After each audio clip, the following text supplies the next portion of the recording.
Mga walang ya, paano nila ako nagawang lukuhin? Hinagpis ko habang umiiyak. Akala ba ng Justin na yan magmumukmuk ako dahil sa kanya? Hindi siya pwedeng magpakasaya sa ibang babae, habang ako umiiyak sa isang tabi. Ano ba ang akala niya? Hindi ko kaya ang ginagawa niya? Pwes, dun siya nagkakamali. Inabutan ako ni Jenna ng iinumin, kaya mabilis kong nilagok yun. Ano namang balak mong gawin, Aber? Tanong sa akin ng kaibigan kong si Jenna. Aba, edi maghahanap ng lalaki, yung mas better sa kanya. Akala mo naman talaga Dax yung Justin na yan. For sure, maliit lang naman. Umiiyak na reklamo ko sa dalawang kaibigan. Sus, nakita mo na ba?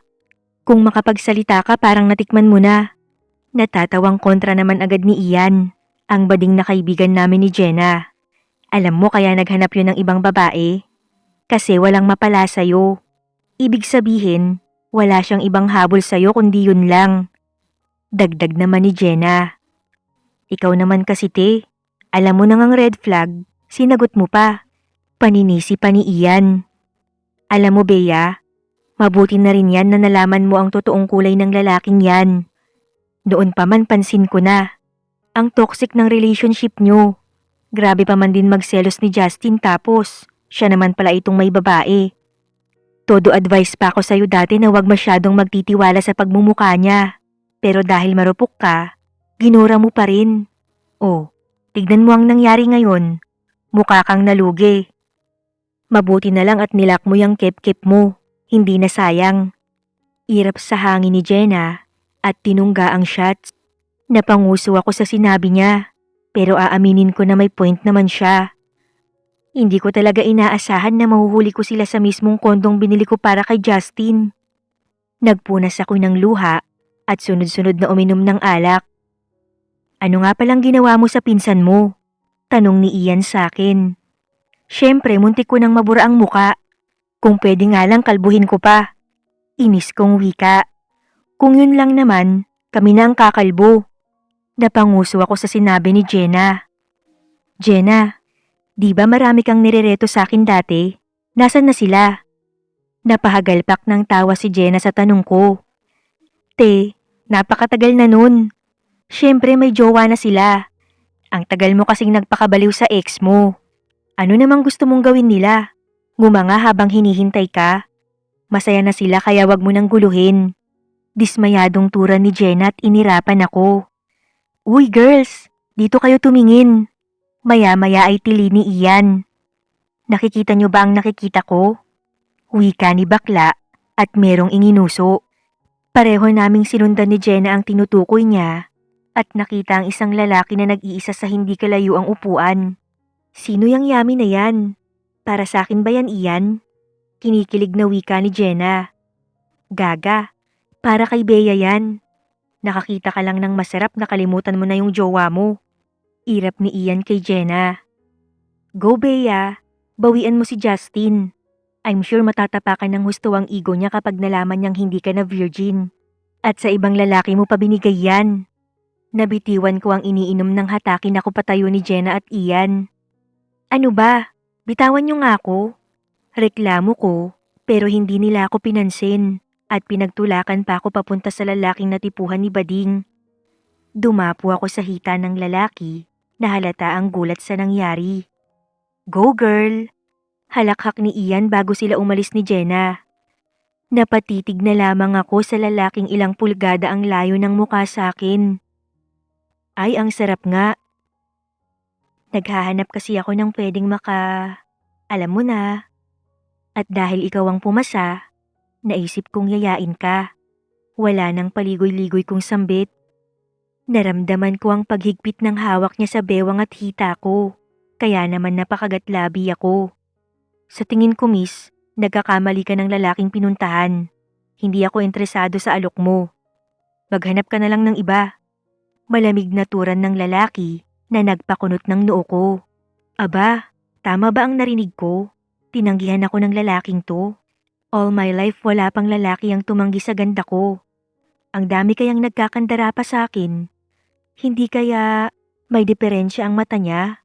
Baka naman lalaki rin ang type nito. Napangiwi ako sa naisip. Wait, parang meron kang kamuka. Hinawakan ko ang pisngi niya at mas lalo pang inilapit ang muka ko sa kanya. Malalim na napabuntong hininga ang lalaki, kasabay ang paglamlam ng mga mata nito. Miss, wag mo kong subukan. Wag mong ubusin ang pasensya ko dahil baka magsisi ka. Get off me at wala tayong magiging problema. Mariin niyang wika na imbis na katakutan ko ay nagbigay buhay sa katawang lupa ko. Ang sungit mo naman. Alam ko ang nickname mo, Mr. Pakipot. Nangyingiti kong asar at pinanggigilan ng pisngi niya. Nang hindi ito ngumiti sa sinabi ko, ay sumeryoso na rin ako. Nakipagtitigan ako sa kanya para malaman niyang hindi ako basta-basta sumusuko. Mabilis ko siyang hinalikan sa labi. Saglit lang yun, pero milyon-milyong voltahe ng elektrisidad ang naramdaman ko. Lalong nagdilim ang paningin ng lalaki sa ginawa ko, pero hindi ako nagpasindak.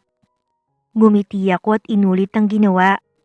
Ngunit nang akmang lalayo na ako ay hindi niya na ako pinakawalan pa.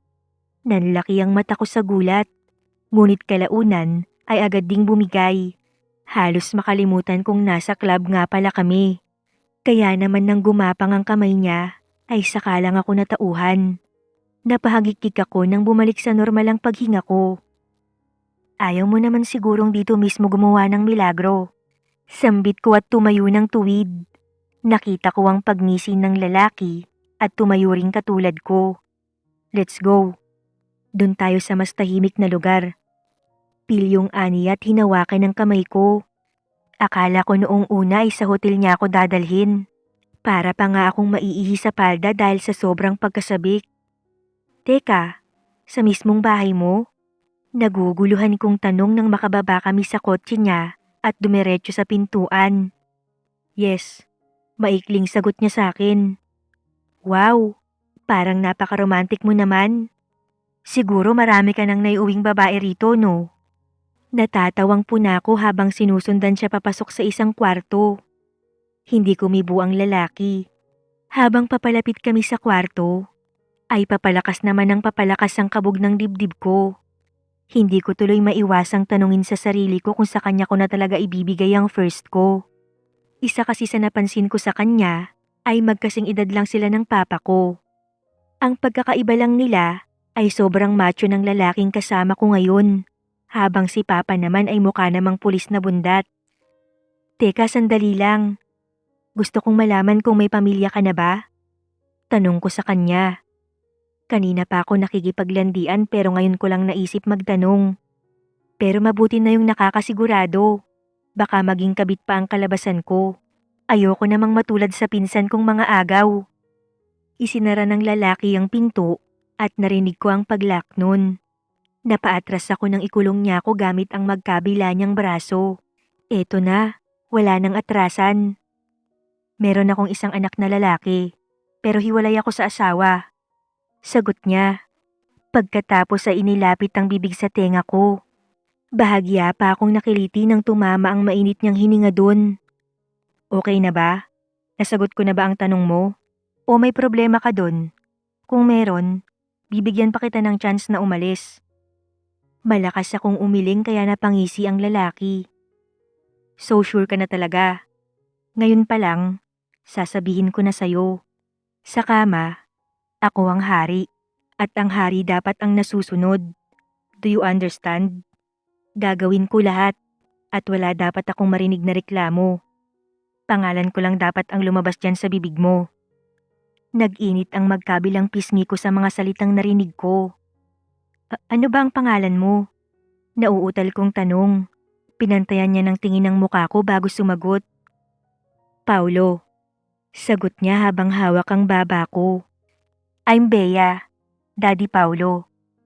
Nagsilbing go signal yon para magsimula siya. Kinuha niya ang posas sa ibabaw ng drawer niya. Napalunok ako. Gumapang ang kaba sa kaibuturan ko.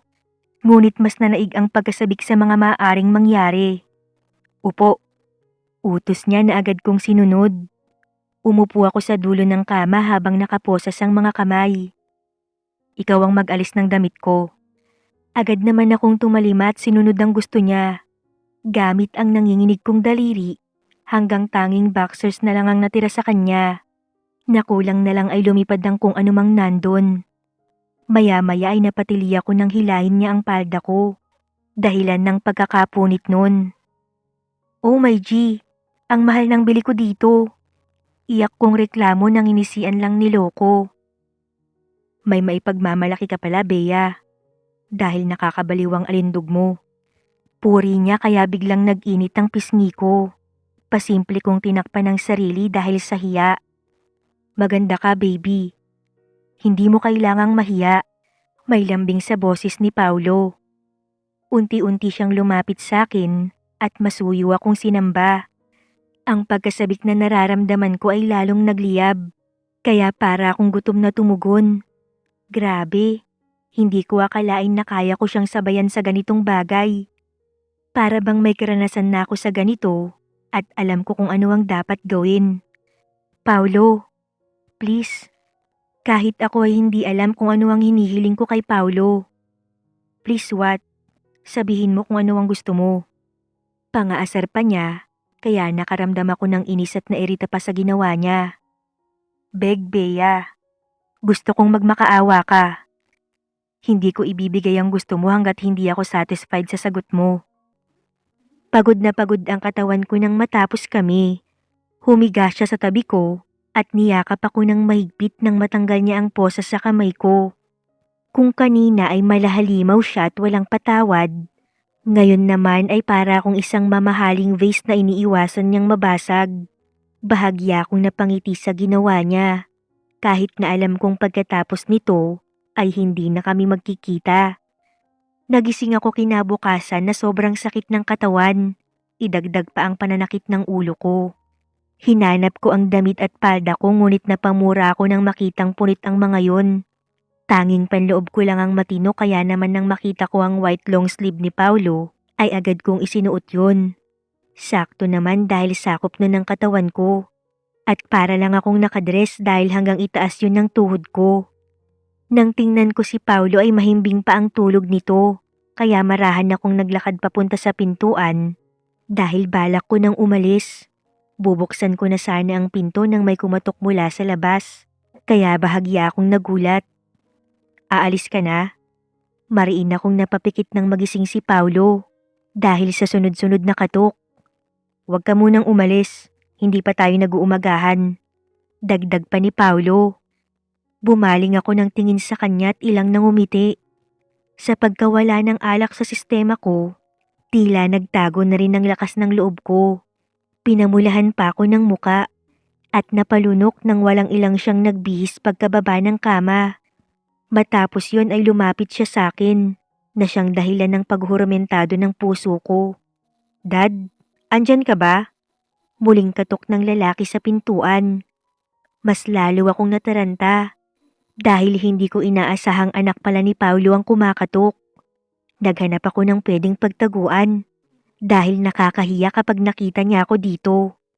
Plano ko sanang magtago sa closet nang pigilan ako ni Paulo. You don't need to hide.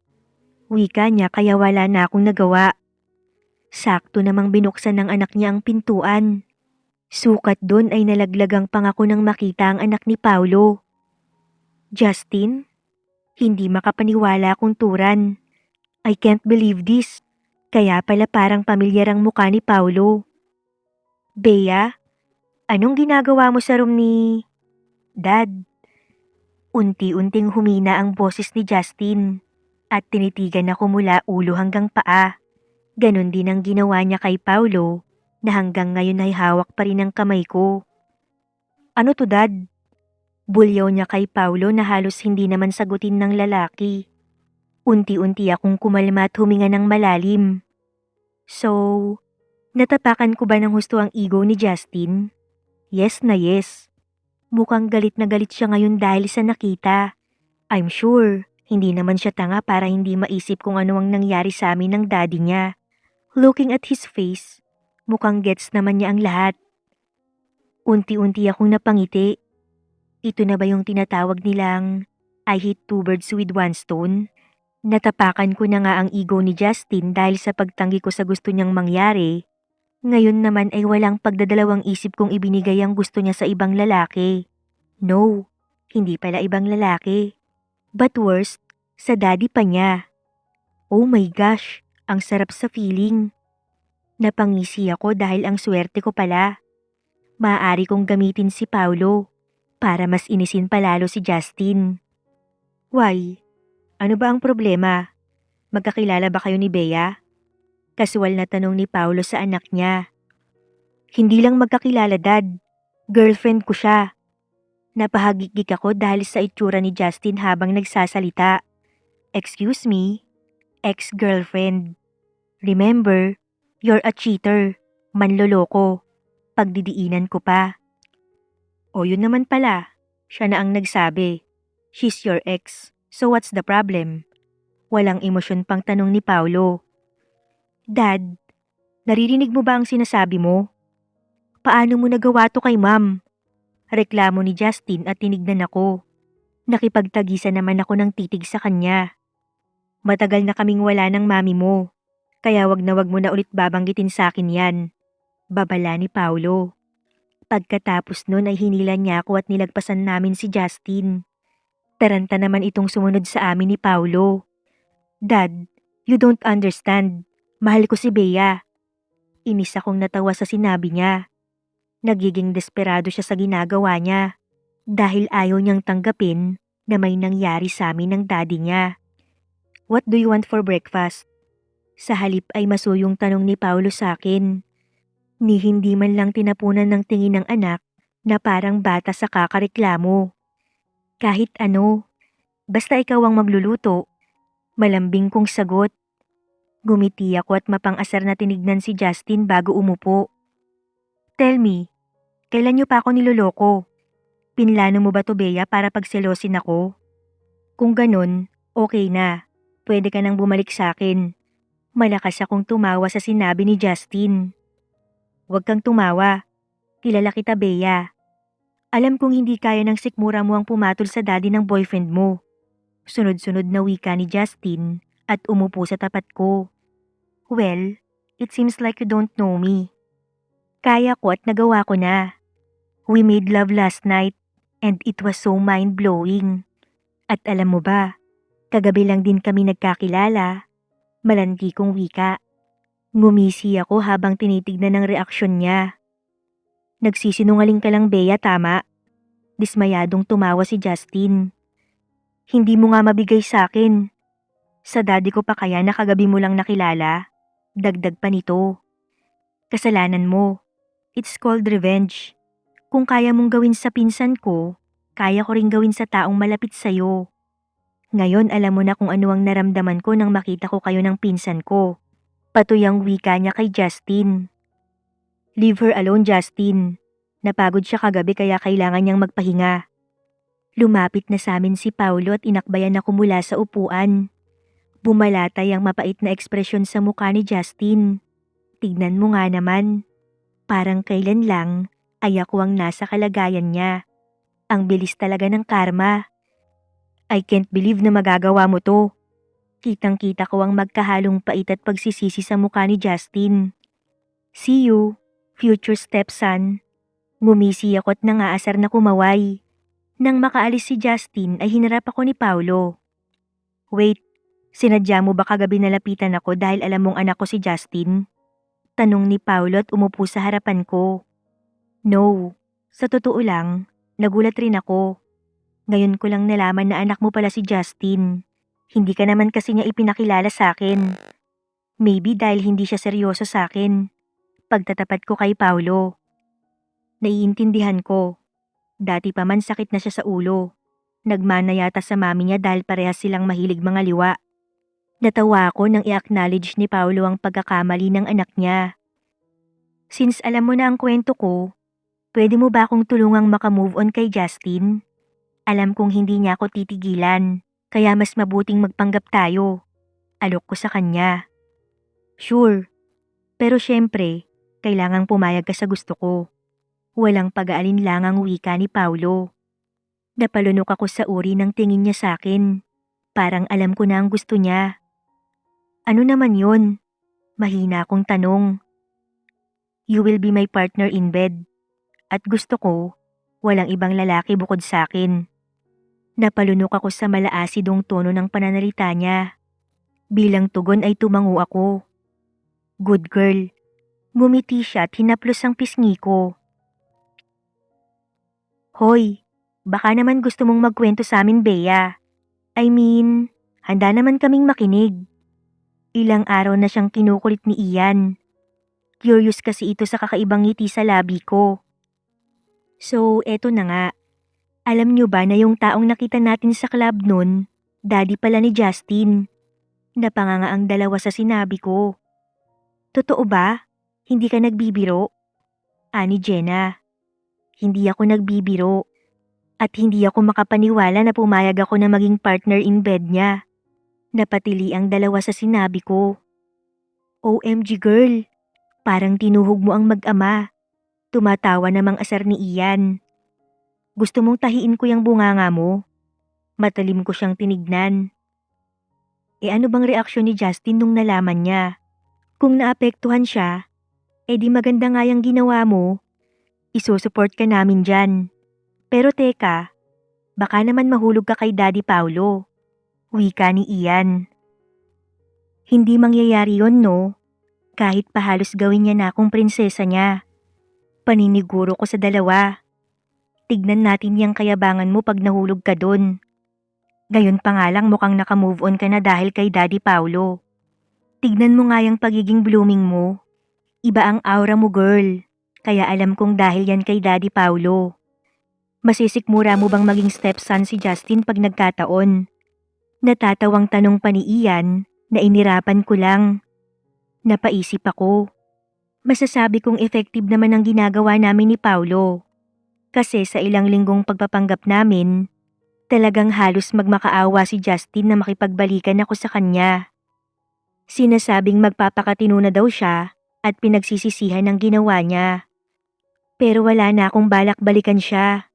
Sa ngayon, i-enjoy ko lang ang pagiging partner in bed ni Paulo. Ano bang plano mo, Bea? Makikipagbalikan ka pa ba sa anak ko? Seryosong tanong ni Paulo nang nakasakay ako sa kotse niya.